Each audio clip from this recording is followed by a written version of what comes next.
This is your Filipino radio experience in Las Vegas. PHLV Radio. PHLV Radio.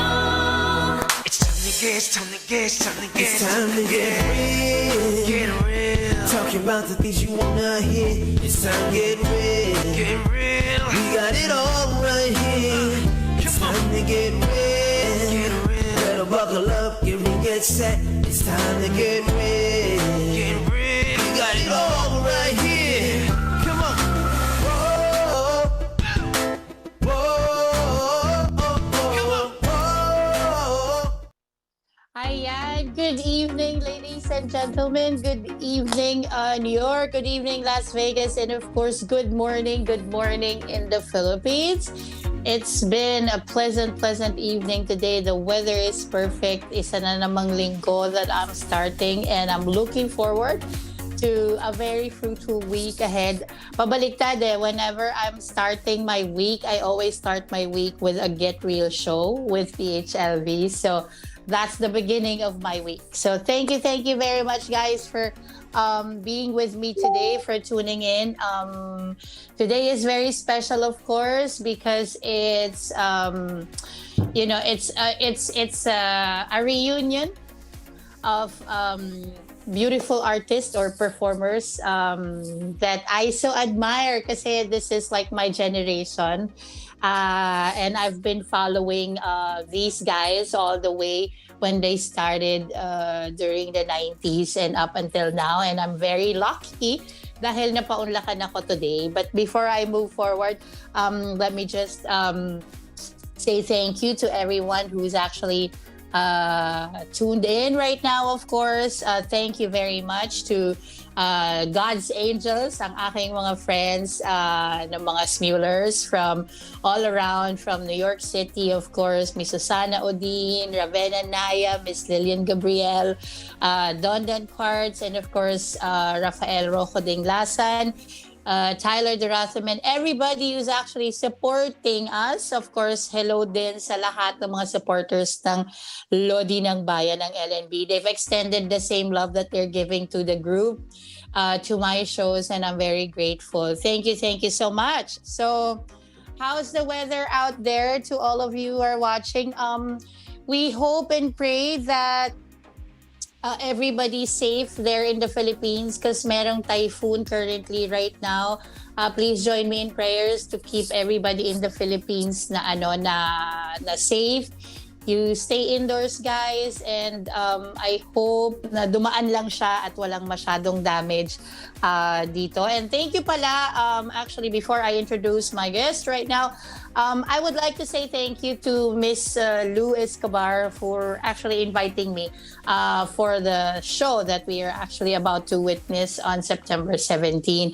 Sila yung mga kaibigan ko na mahilig mag-produce ng mga shows and concerts ng mga Filipinos all around the United States. And of course, diba, without further ado, hindi ko na patatagalin because I only have 1 hour. I know if I have these guys with me on the floor, my 1 hour is not enough. So without further ado, let us welcome on the show, R&B artist, a great performer, a great singer. I've seen this boy, guy, hindi na siya bata. I've seen this guy actually blossom into a very, very talented young performer. So let us welcome on the show, Mr. Cedric Escobar. Hello po, everybody. Ayan, bati ka, Cedric. Please say hello. Hi, my name is Cedric Escobar. Ako po ay taga New York. And welcome po everybody who's watching. Ayan. Cedric, how did you actually... So, let us tell the people about your show on September 17. Oh yes po, September 17 po, I'm gonna do a show with Intro Voice. And I'll be featuring for them. I'll be singing a couple songs with them, and I'll be singing a couple of my own songs. Oh, so you'll be singing some originals? Is that how it is? Not yet. I'm still working on my originals. I'm just performing my own solo act acts, but in the show itself, we're gonna be singing and jamming with the band. So ikaw yung front act nila. So before they perform, ikaw yon. Opo. So Cedric, how did you get into the music scene in New York? Well, ano po, I think it started when one time na I sang sa, it might have been The Haven. Tapos nakilala po ako ng producers doon, sila Elton. Tapos they asked me to, hey, do you want to sing and front act for a couple of different artists? And actually po, anniversary ngayon ng, like, one of my first performances, yung tour po US tour po ni Ate Casey, Landingan. It's a 2-year anniversary. So that's how I, like, how I feel I started doing this is with that tour with Ate Casey. And it's been a great ride, even though, like, Oo. I remember watching you dun sa concert ni KZ Tandingan. I remember vividly, when I first saw you on stage, and right after, I actually offered you to join W Copa. Kaya lang, nagkaroon ng pandemic, hindi natuloy. But moving forward, after your first gig as a front act for KZ Tandingan, did you actually like the idea of doing front acts for various celebs performing in New York City?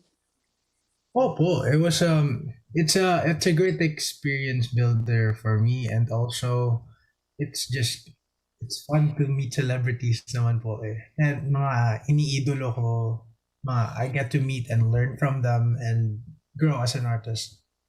Can you name a few artists that you did front acts na? Oh, sure.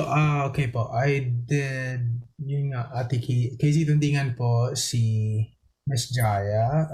I toured with si South Border, JK Labajo, and yung sila po. I think that's it. So of all those few, sinong pinaka-paborito mo sa lahat? Ooh, I can't. That's really hard. It's really hard. Not because it's political or showbiz. Yes, of course. Sino. I'm sure meron kang idolize dun.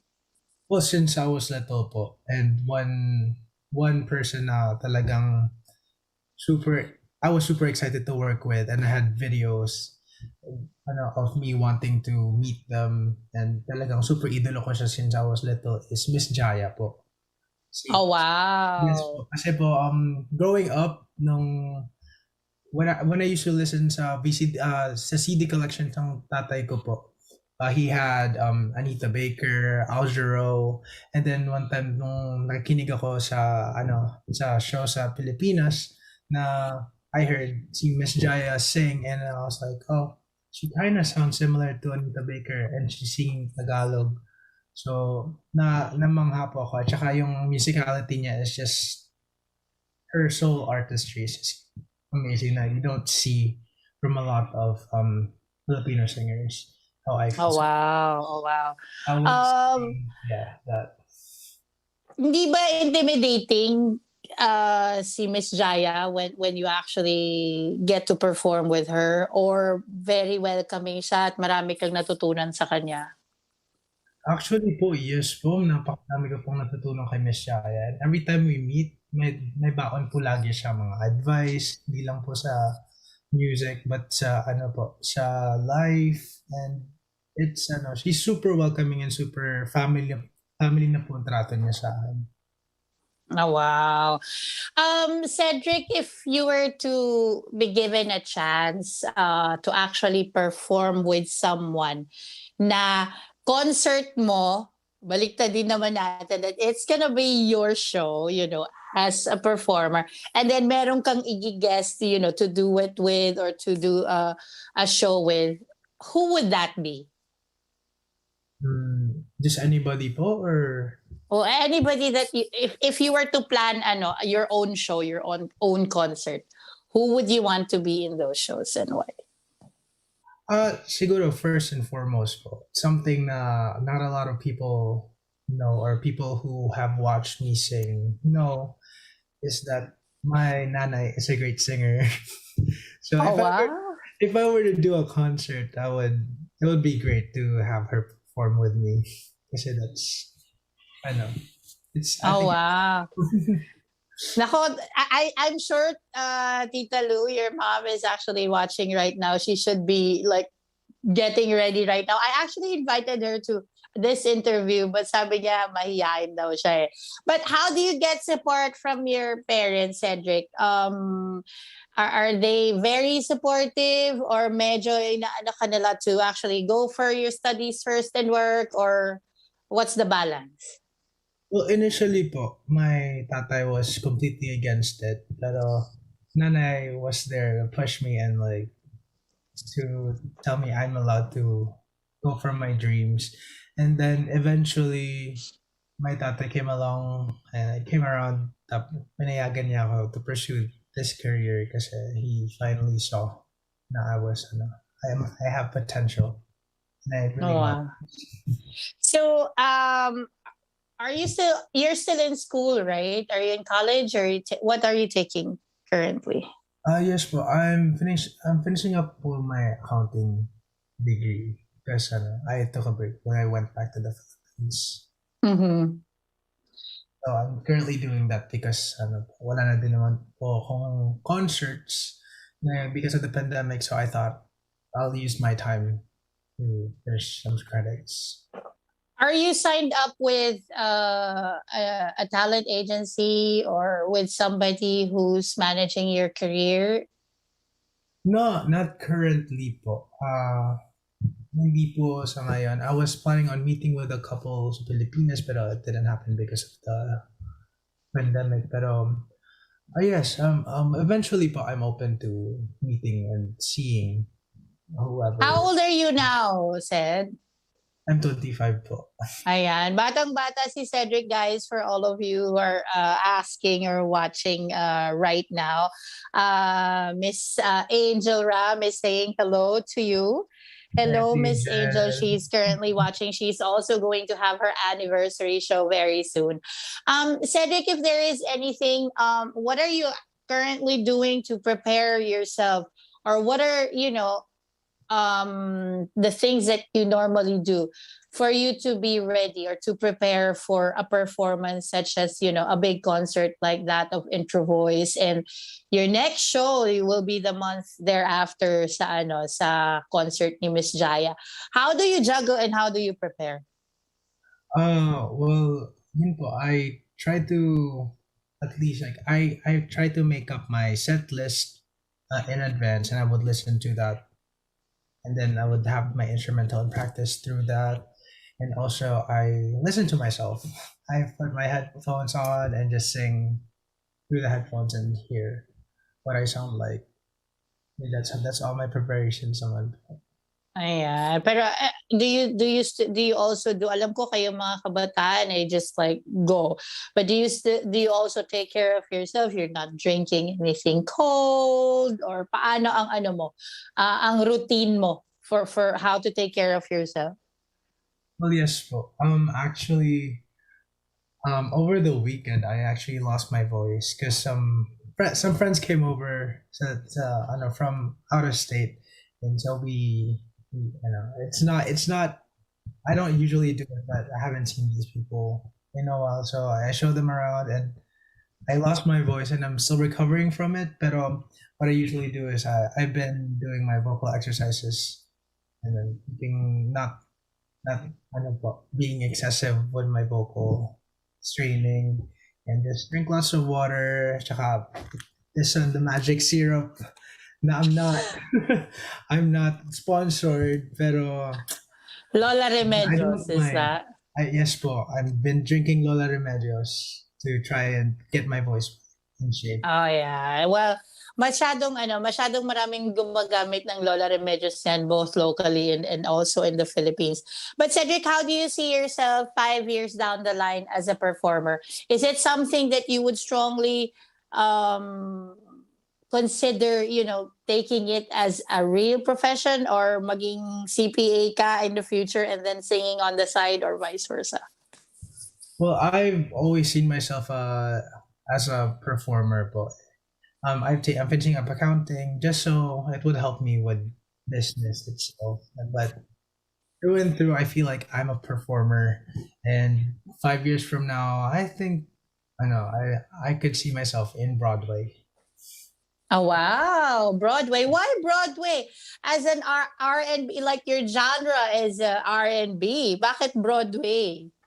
Actually, I've been lately I've been getting more into musicals, and I actually did some theater back in the Philippines from 2018, and they were really pushing me for it, and they said, "Oh, you should pursue it because I also have a great voice for it." And acting came along before I started singing. Acting was my first intro sa showbiz sa Pilipinas when I was doing yung acting doon, and I did a couple shows, and I also fell in love with acting, and getting to do both at the same time is really fun. And actually recently I did some Broadway workshops here from did a waitress intensive workshop, and they all gave me really good feedbacks, and Oh, it's wow. amazing.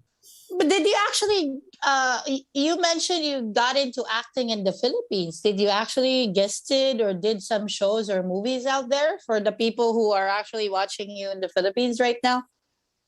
Yes po. I did a couple shows, supporting roles mostly sa Viva. I did yung Casanova show. I did some shows for TFC and some commercials, ganun po. But mostly just support roles, and pero Can you name a few of those shows that you've guested with? yes po, I'll try to remember. I guess it's Greatest Love po. The Miss Sylvia Sanchez. I did yung Breaking Casanova's Heart sa Viva sa TV5, and there was one at TFC. It's really embarrassing that I can't remember. But yes po, there's some other shows that I can't remember. Remember na, matagal na yon. So how old when you started? How old were you? I was siguro 19 or 20. Like 20, I think. Oh, so not so long ago, like 5 years pa lang. Yes po, yes. Ayan. So, guys, check out Cedric. No, I'm pretty sure he's the next artist, the next big star to look forward to in Broadway. Sana makita natin sa Broadway si Cedric. Cedric, how could they find you on YouTube? Do you have a YouTube channel or Facebook page? Yes po. So I do have a Facebook page. It's Cedric Escobar Official that my older sister manages. It's also her birthday nga pala, so I wanted to say happy birthday, ate. And I also have a YouTube channel. It's Cedric Escobar. Even though I haven't updated most, but I'm planning on doing that. But yes po. So I'm mostly active on Instagram. It's Cedric.escoba.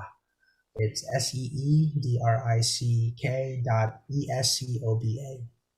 Ayan, diba? You guys have to check out Cedric, a really very promising young performer, diba? Hopefully we'll see you on Broadway shows. But Cedric, if I were to ask you between Broadway and becoming like an R&B recording artist, and number one mo, what's your first choice? Well, actually po, to answer that question, I've learned to not expect much from life and just go along with the ride. Para sa akin, kasi I've experienced a lot of rejections being in showbiz, and if I pursue something and I'm really in for it, I'm just gonna have my heart broken. So right now, what I do is just I give my all in the things that I do, and whatever comes, I'll take the opportunity wherever it comes from. Either sa Pilipinas po or dito sa New York, whichever po. As long as I'm trying, I'm satisfied. Well, I'm pretty sure you're the next phase to look forward to. The next big thing that the young women will shout and will admire. If there is anything that please invite your friends or your fans or your followers for your upcoming shows, of course. Yes po. Yes po. Iniimbitahan ko po kayo manood po ng tour ko. The Cons My Show with Intro Voice, which is September 17 dito sa New York, September 18 sa New Jersey, and September 19 sa Virginia DMV area. Ayan. So you'll be in all of those tours that Intro Voice are having? Yes po. Ayan. Abangan niyo po si Cedric doing the front act for the Intro Voice show on September 17, 2021.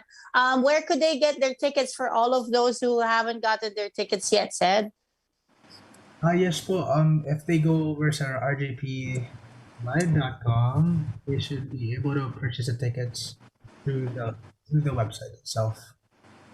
All right. So we're very excited. I'll see you on the 17th, Cedric. Thank you so much for gracing the show, and I'm looking forward to more shows in the future and to your new album. Thank you so much. Thank you po. Ayan. O, syempre, matapos naman tayo dun sa front act, nandito na ang ating special guest who will perform live, of course, on September 17 in New York City. Of course, the guy who popularized ang kanyang hit song ng Intro Voice. So, siya din yata ang sumulat noon. Let us welcome on the show, of course, Mr. Paco Arespacochaga.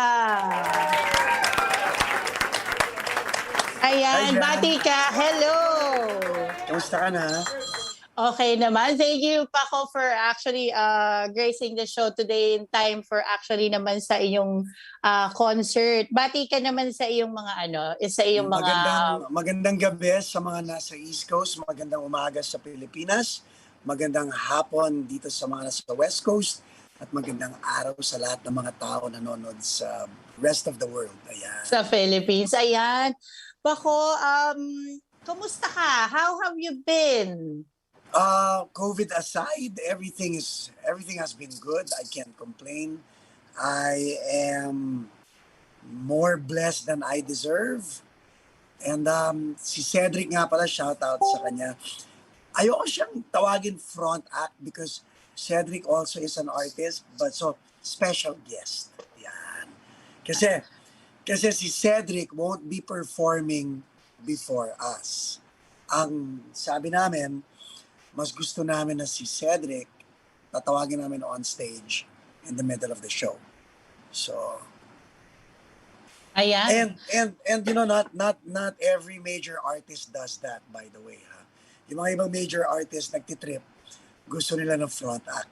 Kami mas gusto namin na dito ka. Tutugtog kami, and then tatawagin ka namin, and then tumugtog ka, and then tutugtog tayo, and then tutugtog ulit kami. So that makes him a special guest. Ayan.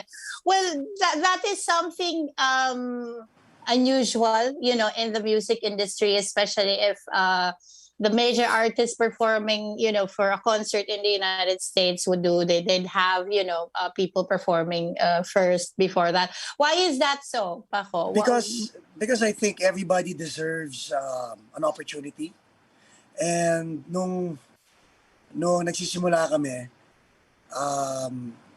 maraming sikat na inisnab kami at hindi kami binigyan ng opportunity. So sinabi namin na pag sumikat kami, yan ang hindi namin gagawin. And we would do that dun sa mga local bands na hindi naman talaga namin ma-accommodate, di ba? Kumbaga may hierarchy eh. And I believe dyan na I believe you have to pay your dues. I believe in that. However, once you've paid your dues, I mean, it's up to the visiting artist, in this case kami, to not act like a douchebag, but to include the local artist, di ba? Dapat ganun eh. And to set a precedent na yung mga tao sa Pilipinas, na mga celebrity, pag nagpunta sila rito, make it a point to get the local artist. I'll give you a perfect example. There's this band, they're called Simple Plan. They're from Canada. Okay? So may hit song sila, yung tinatawag na Jet Lag. Dun sa album, may singer na babae. Hindi naman nila pwede dalhin yung singer na babae pag nagtutour sila, di ba?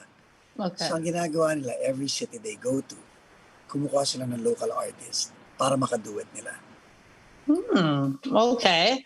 And So to me, that gives the local artist, a space in the industry to showcase their talents as well. Yes. Diba? By the way, Jan, hindi ko inisnab yung show mo. So ito yung fuse ng AC ko. Nagpalit, ang dumi nga ng kamay ko, nagpalit pa ako ng fuse ng central air dito dahil pag uwi ko sa bahay, walang AC. So, medyo nag-handyman muna ako, kaya...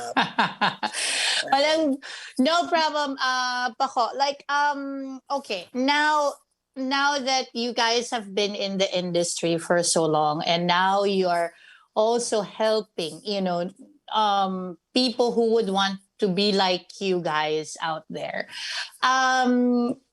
Now, how did you actually maintain? Kasi syempre, makikinig na sa inyo ngayon ng mga new artists, nagme-mentor na rin kayo, nagtuturo na rin kayo, you compose songs or you create music for, rising artists, those who are...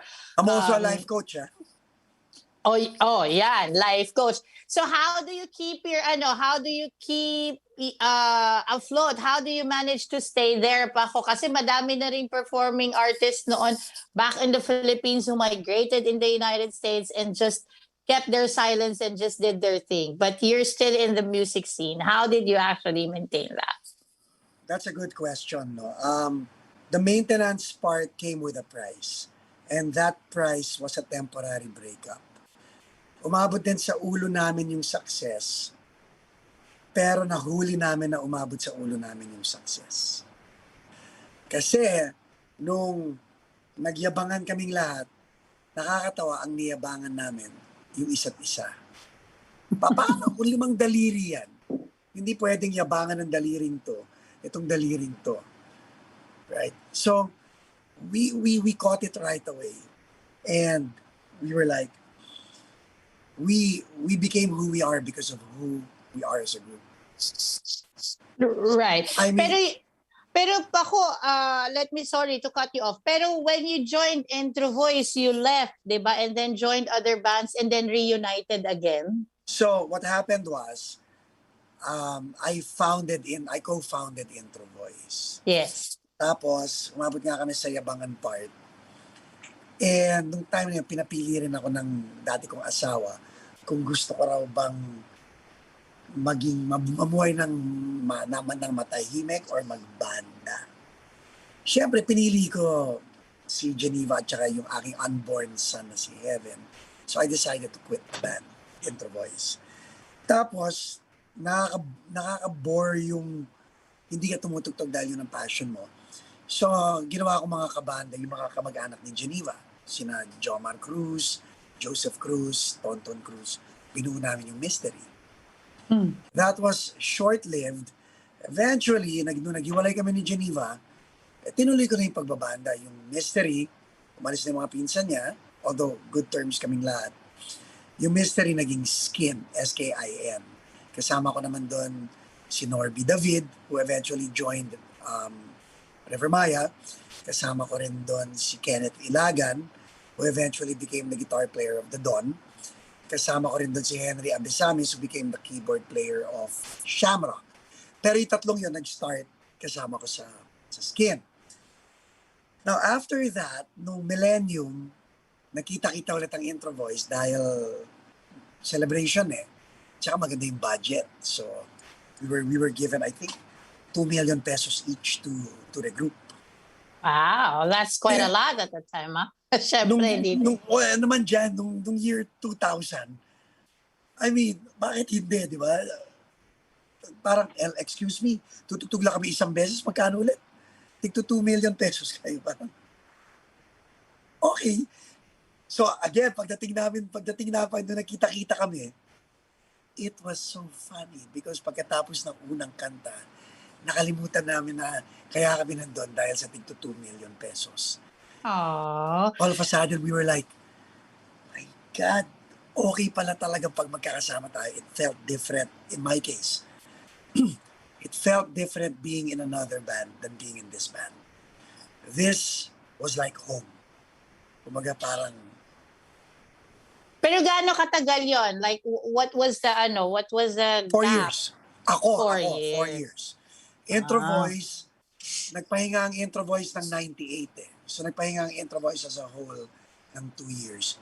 Kasi si Jonathan had to undergo an operation. So, nagpahinga ang intro voice ng babae na siya ngayon. So, 2 years nagpahinga ang intro voice. Ako, nawala si intro voice ng 4 years. Nagbuo kami ng Millennium. Ano bang date ng Millennium? Trick question. Tricky. Kung sabihin, hindi mo masasagot yun.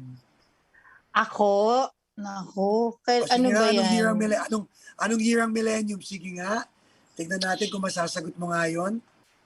Yan, hindi ko na masasagot kasi hanggang hanggang doon ako lang sa skin nung 2000 hanggang 2001 eh. Inday, ang Millennium, year 2000 yun. Kaya ang Millennium eh. Talaga? Yun yung date na talagang binuo mo siya? O... Hindi, tinatanong kita kung anong year ng Millennium. Yeah, 2000. Kala ko yung grupo niya. Sorry. Yes, sorry. Iniisip ko pa rin kasi yung time na pinapanood ko kayo on your shows noong nasa Pilipinas. I swear to God, I was like... Skin yung naabutan mo dyan, di ba? Yung Oo. kami na ni Norby, right? Yes. Pero I still followed you nung talagang nagsimula ako nung nilabas mo yung yung Line to Heaven ng intro voice. Tapos follow. Nanonood pa ako ng mga shows kasi ko yan era ko yan. And then nung nag-skin, nung pagkatapos nun, sabi ko ano na kayang nangyari. And then eto na lang lately siguro nung when I moved to New York, fina-follow kita until such a time like a friend of mine is your cousin. So, Teka, sino? If you remember like 5 years ago, tinawagan ka namin. Tapos kinausap ka namin at sabi you guys are related. Hindi ko alam kung matatandaan mo yon na magpinsan daw kayo. Pero Ano pangalan? Ano pangalan? Jessie. Magpinsa kami ni Jessie. Oo, pero hindi ko alam kung totoong pinsan, hindi ko alam kung yung tawag Pero mo yun kasi Jessie what? Jessie Sevilla. Ayan, pero syempre matagal na panahon na yon or just like a close family friend. Hindi ko maalala. Pero so Paco, life coach, sabi mo, mentor ng mga musikero. Hindi lang musicians, like people like I do speaking engagements sa mga corporate speaking engagements. I do that. Yeah. How did you end up being a life coach? Paano napunta doon ng career? My God. Life coach ng barkada talaga ako eh. Ever since maliliit kami, ako yung hobby ko na yon. Hobby ko na yung magtanong sa mga kaibigan ko na parang, so bakit ito pinili mo? Bakit ganito? Bakit ganyan? Hindi ako naninermo na. Nagtatanong lang ako. Like, sabihin ko, so bakit yun ang dinicide mo? Bakit hindi ito? And for some reason, dahil doon, may mga nangyayari sa buhay nila. Right? Like si Raymond Marasica naging Eraserheads. Si Norby David naging River Maya. Si Kenneth Ilagan naging Dadon. Si Mark Tupas naging singer ng Shamrock. So, marami-rami ka nang na-mentor ng mga at saka kahit mga artista, yung tatanungin mo lang, bakit ito? Bakit ganyan? So ano mangyayari siya pag ginawa mo yun? Para ako little boy abunda na mahilig lang ako magtanong. And for some reason dyan, may nangyayari pag tinatanong ko yung mga kaibigan ko, something, it It opens their minds. Nagkakaroon ba ng it opens their realization? minds, or more of like, it creates an epiphany na, oh nga, no, ba't di ko kaya gawin to, or ganyan. And, So, ngayon, Paco, if you were to give an advice to your 18-year-old self, dahil marami ka nang na-mentor, marami ka nang natanong, or marami ka nang na-coach. If you were to give or to throw in a question or to give an advice to your 18-year-old self, what would it be? bakit, I wouldn't give an advice, but I would ask this question. Bakit mo iniisip na kaya mong gawin lahat? And would you have an answer to that right now? Being You know what? now. You know what? Maybe, ngayon kasi at 50, I'm 50 years old. I asked myself that question, and ang sinagot ko sa sarili ko was, this is it, I'm done. Hindi ko na gagawin lahat, at hindi ko na rin iisipin na kaya ko gawin lahat. And I told my bandmates, sabi ko, I quit. Sinabi ko sa intro voice na I quit, I'm done. And sabi nila, huh? Bakit? Sabi ko, you know what? I am the drummer of the band. I can't be the only one writing the songs. I can't be the only one doing interviews. I can't be the only one on social media. We are a band. You know, I'm after 2021, hindi na rin ako magbubook ng mga shows. I am done being the face of the band. So ready ka na ba mag-retire and do something else, or after 2021 you'd still do the same thing? Pero Intro voice will always be intro voice dyan eh. Pero I envy my bandmates. When I say I envy my bandmates, yung tipong they only get the call for rehearsals. Hindi sila ang nagsiset ng rehearsals. okay, so You know what I mean? I mean, feeling ko pareho tayong personality na gano'n eh, na parang we call the shots. I don't like calling the shots. I want, like yung kay Cedric, yung may production number kami. Habang nagpapahinga sila, I had to create the arrangement. I had to send it to our manager to be sent to New York para pag-aralan ni Cedric. Nang point ko, and I would advise this to everybody else, don't do everything because may buhay tayong lahat, to the point that I'm taking time away from my wife and my kids. ayan. So nabanggit mo yung wife and kids. How many kids do you have right now, Paco? Well, at the moment, sorry. Ito, 5. I have 5 kids, and that's it. Wow. And how old is the eldest and the youngest? Eldest is 25, youngest is 6. Wow. Meron bang Diba isa dyan? sa...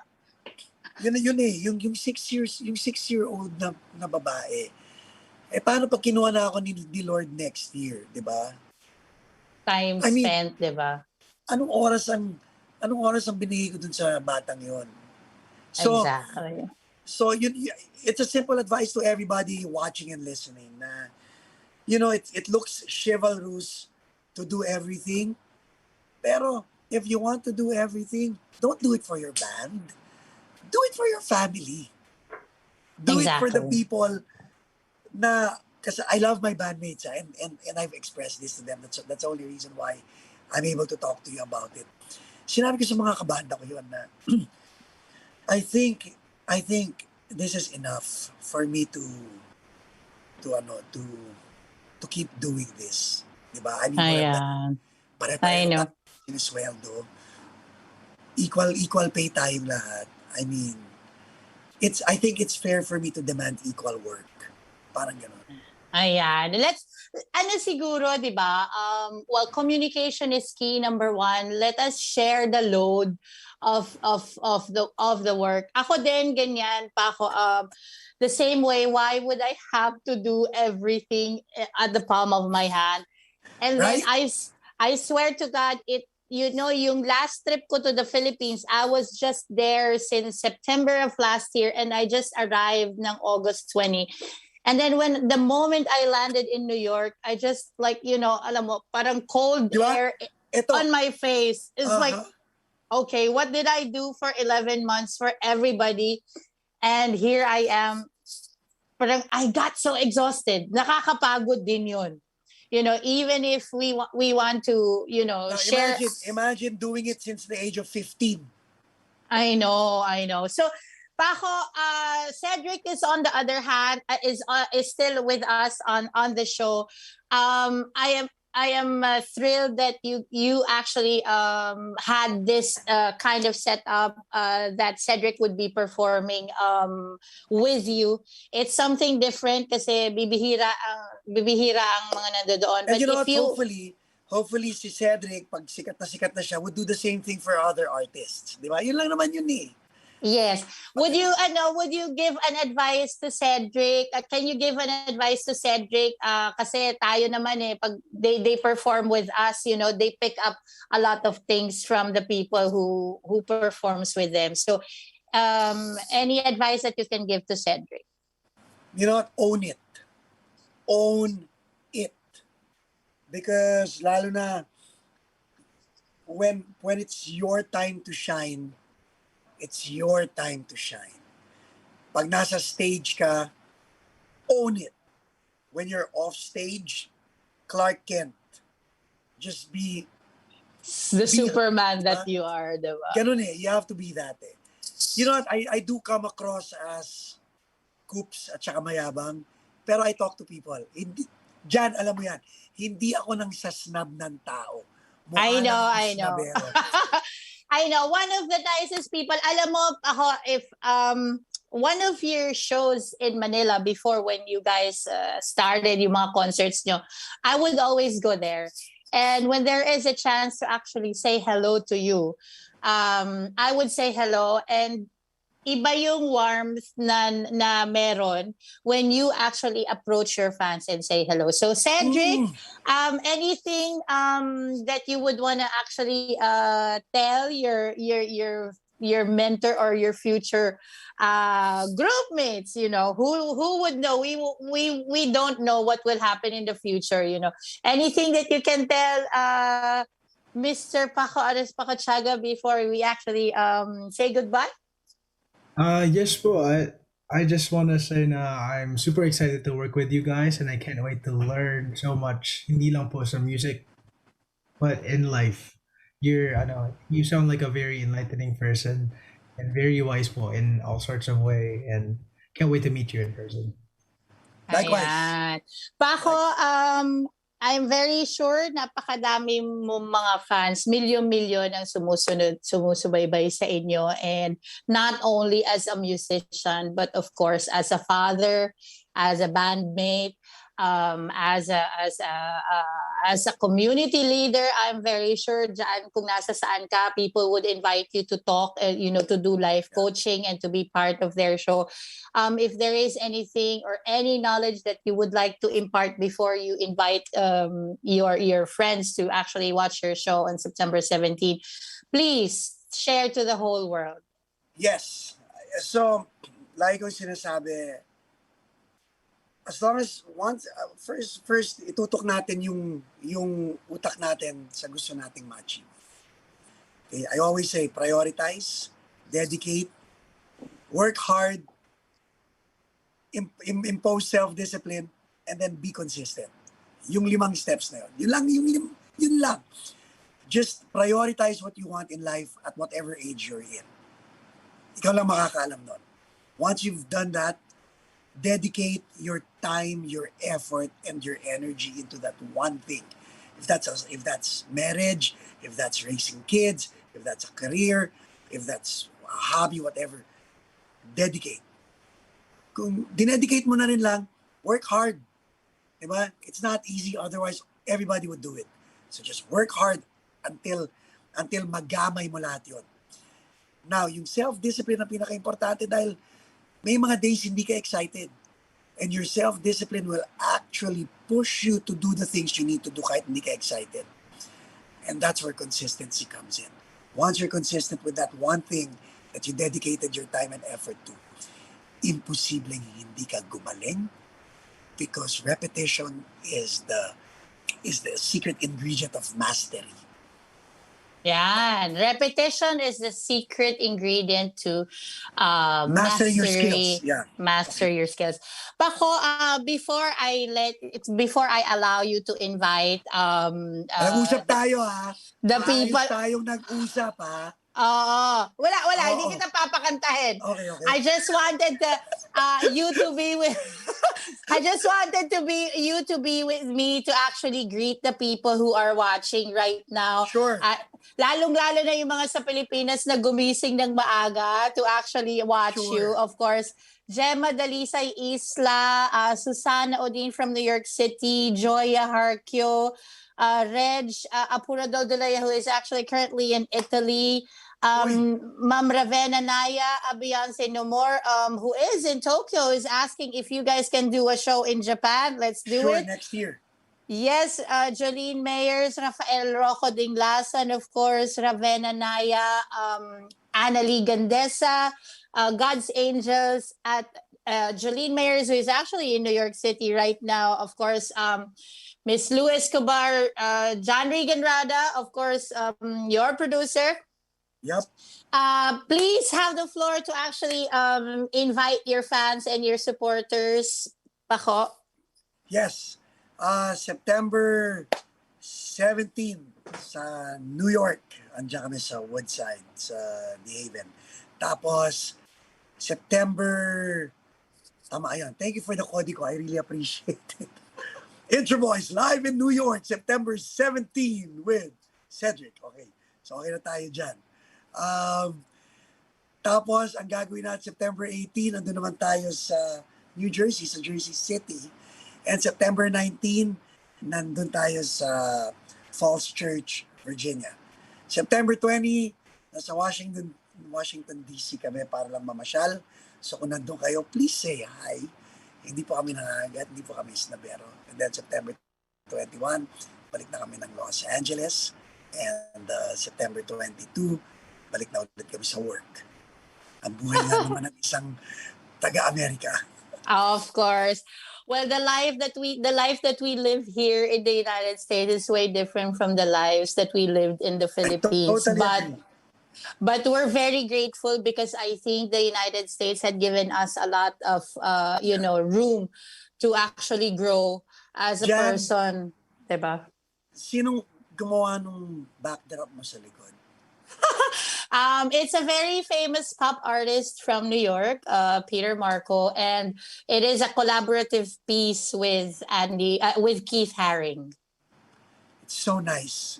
Thank you so much. I love it.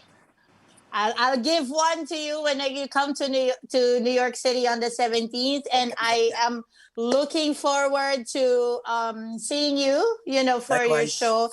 And thank you so much for giving way to this interview. Cedric, thank you so much. Thank you, Cedric. Bye, guys. We're looking forward to a very successful show. Ayan. Thank you so much, Paco. Thank you, Cedric. Intro Voice, September 17, and I'll post on our Get Real page all the shows these artists, Intro Voice will be along with Cedric. Congratulations in advance. I'm pretty sure it's gonna be a wonderful, wonderful show. So thank you so much. Guys, being an artist is not easy. It takes a lot of work, a lot of courage. It takes a lot of skills and talent. And whether or not they are based in the Philippines or they are based in the United States, please extend the support and the love that you guys can give as much, especially to the up and coming ones. We have to change generations. we still, of course, appreciate the music that our mainstream artists and of course, Jan. itong bagong henerasyon. Yes. Sorry. Alam ko nag-ano ka na, nag-outro ka na. Hindi pa. Sige, Okay. go, please. Sa lahat ng mga nanonood ng Get Real, you know what? I just wanna give a shout out to Jan because she's not talking just because she's talking. She's really getting real. Lahat po ng sinasabi niya sa inyo na sumuporta, tumulong and all that, ginawa po niya yan as a dalaga, as a person growing up. She knows what it is to support an artist. And me as an artist, I am very grateful. Jan, I'm very grateful to you. The time, the money, the effort that you spent. Kaya nga, sa mga aking fellow artists, Cedric, including you, don't turn your back sa mga taong nanonood because they could have done better things that day, but they decided to spend it with us. And sa inyo naman, mga taong manonood sa amin sa 17, I will guarantee you, hindi po kayo mabibigo, hindi po namin kayo iisnabin, and we will be there for you. Ayun, back to you. Ayan. Decades of being intro voice, of course. Naiyak ako kasi naalala ko yung teenage life ko. na sumusunod ako sa intro voice. Isa sa mga hinangaan ko naman talaga mula pa nung time nila Geneva, nila Paco, and up until now they are intro voice na matured na. Hindi ko sasabihin. What Kaya is that? teenager din ako noon, no? Oo, di ba? But I guarantee, ako na mismo nag-guarantee na it's gonna be a fun show, lalong-lalo na kung kakantahin nila yung kanilang Line to Heaven. But, Of course. syempre guys, kagaya namin, mga independent content producers, kagaya namin na who would wanna actually just share the love and support to the people around us to tell real stories of artists, of anybody, or just like anybody there who has a story to tell.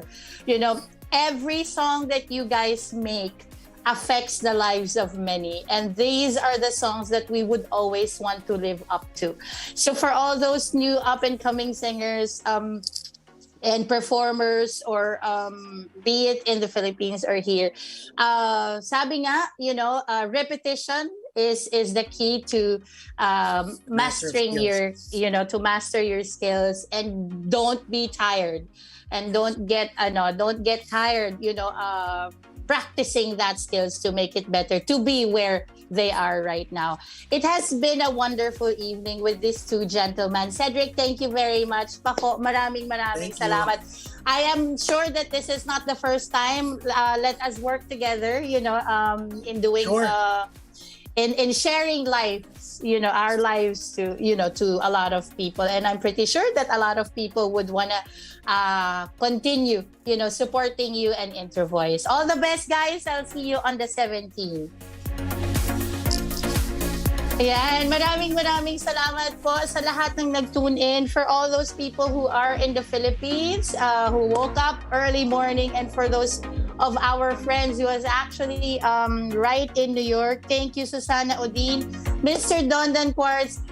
Please, guys, I would like to actually ask your support. Please check out Lodi ng Bayan TV, Lodi ng Bayan official page. These are two of the amazing performers that I am actually supporting and managing right now. A new single, Sa Susunod by Mr. Dondan Quartz, and Gandang Pambihira by Mr. Rafael Rocco Dinglasan, aka Daddy Raf. Just like what I said earlier, the industry is so big, the industry is so huge, and everybody deserves a space. Let us open our hearts to the people who wants to sing their heart out and make a difference in your lives. It has been a great evening. This is Jeanette Marco on Get Real TV on PHLV Radio. Thank you. Just like a friend from back home. This is your Filipino radio experience in Las Vegas. PHLV Radio. PHLV.